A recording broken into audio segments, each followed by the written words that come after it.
एक गंमत सांगू का? जेव्हा मी प्रेग्नंट होते, तेव्हाही या रस्त्याचं काम चालू होतं आणि आज माझं बाळ 6 महिन्यांचं होत आलंय, तरीही हे काम अजून सुरूच आहे.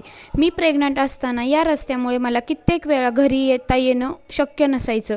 रस्ता खराब, काम सुरू, त्यामुळे प्रेग्नन्सीमध्ये एवढं ट्रॅव्हल करणं शक्य नव्हतं.